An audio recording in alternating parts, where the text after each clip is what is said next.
Have you ever wondered why authors generally feel the need to adopt a pen name? And even if they do, why are they so significant that they are asked repeatedly in UGC NET English exam? If these are some of the doubts that occupy your mind, then this video is just for you. I'm Riya Gandhi, and in this video, firstly, we will begin the discussion on understanding the significance of why the authors generally adopt a pen name, and then I'll walk you through the top 5 most famous pen names in English literature that are repeatedly asked in UGC NET English exam. So stay tuned till the end of this video and don't forget to hit the subscribe button.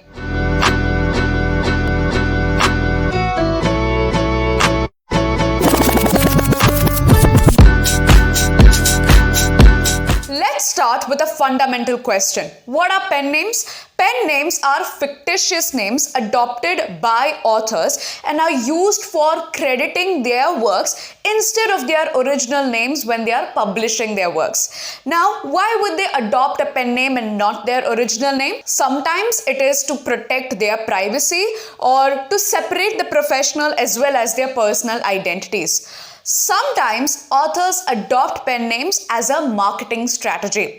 They would adopt really cool or unconventional names which would increase the chances of their sales and also have a wider appeal amongst the audience. Sometimes they adopt the pen names to mask their gender. A lot of women writers during the Victorian age adopted male pen names or male pseudonyms to be accepted, for their works to be accepted and have a wider appeal, because during that point of time the literary world was primarily dominated by male writers. One of the best examples that I can give you right now of a women writer adopting a more famous male pen name was George Eliot. The real name of George Eliot was Mary Ann Evans. She adopted a male pen name because she wanted to ensure that her works were taken seriously. Because during that point of time, the literary world was predominated with male writers, with a common stereotype that women writers only write and should only write romance novels. Now, George Eliot was not bothered with romance. Instead, she was focused more upon the socio-economic realities of her time. She wanted to focus upon how women deal with the socio-economic realities, how these realities impact women and her relationships, the conflict of women between love and marriage, the class differences which were extremely prevalent during the Victorian age, and the realities of marriage. These are some of the most common themes that she has effectively captured in some of the most important novels written by her, including Adam Bede, The Mill on the Floss, and Daniel Deronda. The next important writer is Samuel Langhorne Clemens, who's famously known by the pen name Mark Twain. Now, there's a very interesting story behind why Clemens adopted this particular pen name. He adopted this pen name while he was working as a newspaper reporter in Nevada. Before working as a newspaper reporter, he also learned a few riverboating lessons, and in one of those lessons, he heard the riverboat crewmen shouting Mark Twain as a cry to indicate that the water is 2 fathoms deep, which is 12 feet deep, and this depth is safe for riverboating. Now, he was so fascinated by the sound of Mark Twain that he adopted it before he even began writing his novels. Now, while writing his novels, you will find several influences of Shakespeare, Charles Dickens, Cervantes, and most importantly, the realities of America. These influences have been effectively captured in 2 of his most important novels, including The Adventures of Tom Sawyer and The Adventures of Huckleberry Finn, which is also known as the Great American Novel. The next important writer, whose pen name is not as famous as her real or original name, is Sylvia Plath. Now, not a lot of people know this, but Sylvia Plath credited her first novel or signed her first novel, The Bell Jar, as Victoria Lucas. Now, let us first understand that why did she choose this name? Victoria Lucas. First of all, she chose Victoria because it was the name of the favorite cousin of her husband Ted Hughes, and Lucas because it was Ted Hughes's best friend's name, Lucas Mayers.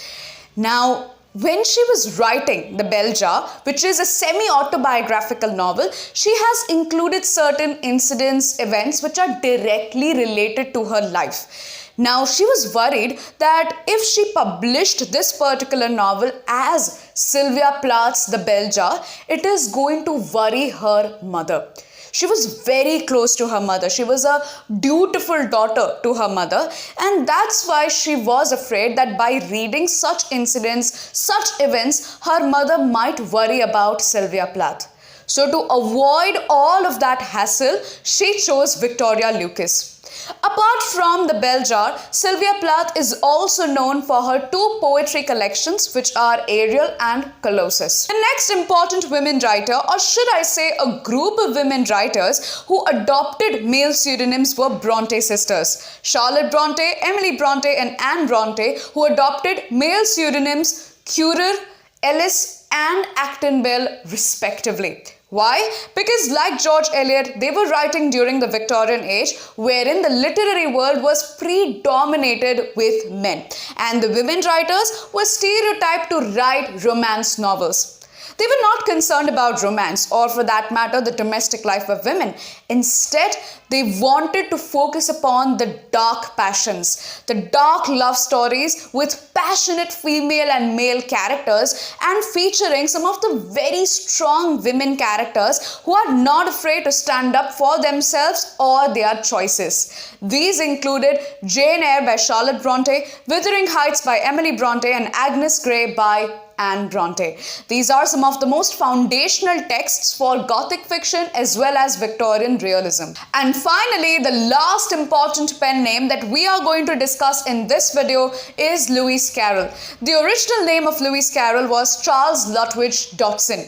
He came up with this particular pen name because he believed himself to be a modest gentleman and a scholar at Oxford. He wanted to preserve this privacy highly, and he wanted to preserve that particular status. That is why he chose a pen name. But then there's a very interesting story behind how he came up with this particular pen name. First of all, he took up the first two words of his entire name, which is Charles Lutwidge, and he translated them into Latin, which becomes Carolus Ludovicus. And then he reversed this order, which becomes Ludovicus Carolus. And then again, he did a very loose English translation of these two words, which resulted into Lewis Carroll. When we are talking about his works, they do not deal with the traditional Victorian themes of class differences or anything like that. He largely deals with hallucinations, fantasy, dream vision, childhood, and innocence. And most of the times, his works are categorized under nonsense literature, which largely includes his most important Alice's Adventures in the Wonderland and its sequel Through the Looking Glass. These are some of the most important pen names of the writers that are frequently asked in UGC NET English literature. Now, if you want to understand their works in detail and ace UGC NET English literature, then don't worry, I've got you covered. In my live classes for UGC NET English exam preparation, I am breaking down every important period, important author, writer, poet, dramatist, and works related to the history of British English literature and Indian English literature in a very detailed and simplified manner. Not only that, but I'm also explaining important concepts and topics related to literary criticism, which will provide you the confidence to ace UGC NET English exam. The best part about these courses are live one-on-one sessions, which means that I can provide you personalized guidance and share feedback tailored to your needs and requirements, trying to fill the possible gaps in your UGC NET English exam preparation. If you want to know more about the courses I offer, the sessions I take, and the notes I provide, feel free to check out my TopMate page at topmate.io/Riya Gandhi. That's it for today's video, folks. If you found this video informative and helpful, please like it and share it with other UGC NET English aspirants as well. Also, don't forget to hit the subscribe button so that you don't miss out any videos that I will be uploading on such important topics and concepts related to UGC NET English literature exam in the future. Thank you so much for watching till the end, and I'll see you in the next one.